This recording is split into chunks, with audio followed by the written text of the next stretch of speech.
So I have my total station here set up, and I'm getting ready to make a flat earth prediction regarding that peak out there. I don't know if you can see that right there.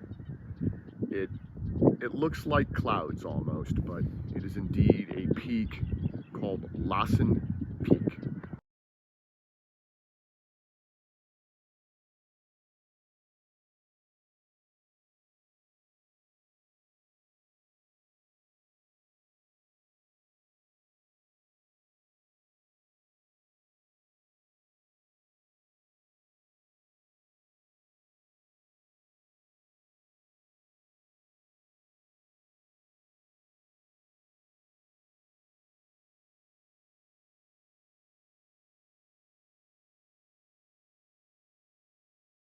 And so here's my thought process on this. You see this road here?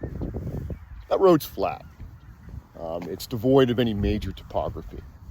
So it would be really easy to lay a triangle, the baseline of a triangle, or the adjacent side from the angle that I'm going to turn. Do you guys follow?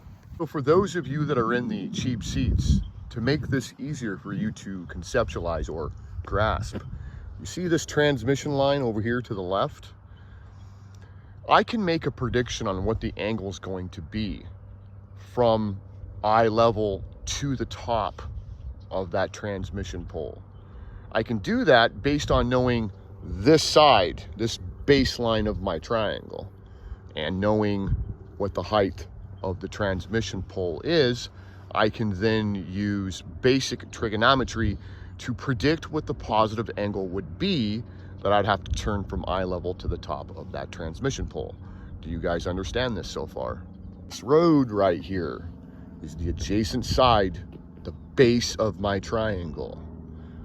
The pole, the transmission pole, is the opposite side of my triangle.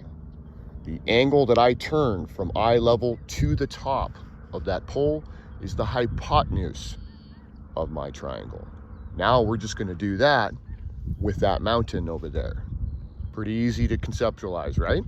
Let's go over the math so we can make our prediction. Remember, we are starting with the assumption that the Earth is indeed flat.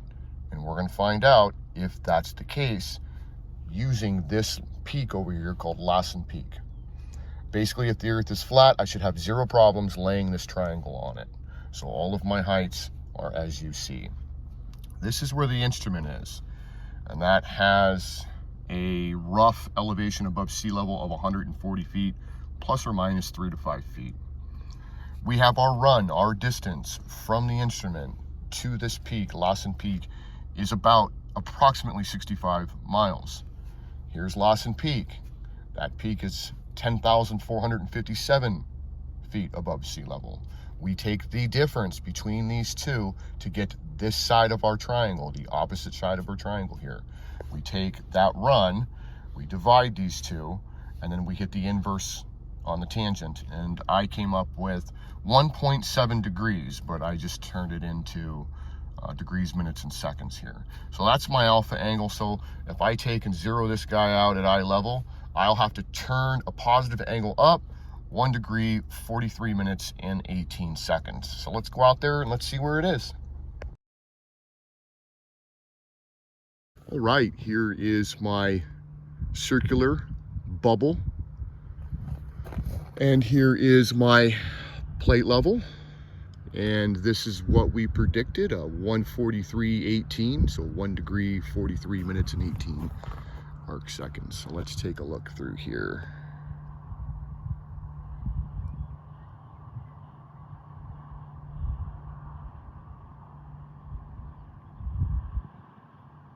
Okay, so that down there, below the horizontal crosshair, is actually where Lassen Peak is appearing. So it is definitely not appearing where it should be based on a flat Earth model. So my prediction for the globe is 1 degree, 19 minutes, and about 50 seconds. I'm hitting a 1 degree, 18 minutes, and 32 seconds. So I'm roughly about a minute out. But Which one matches? Which one do you think is closer?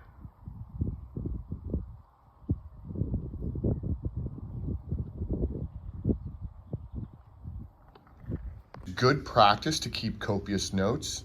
I like to record my data from the observation that I make inside this field book here.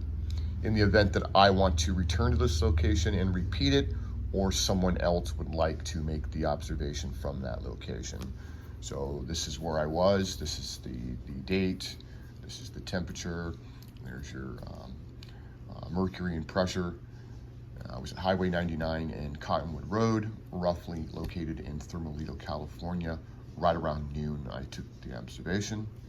Here's sort of a template of what I did, a sketch. We had the elevation that I started at, the elevation I shot to. We found the difference, divided it by the run, and then it returned us what the angle would be. And this is the math workout.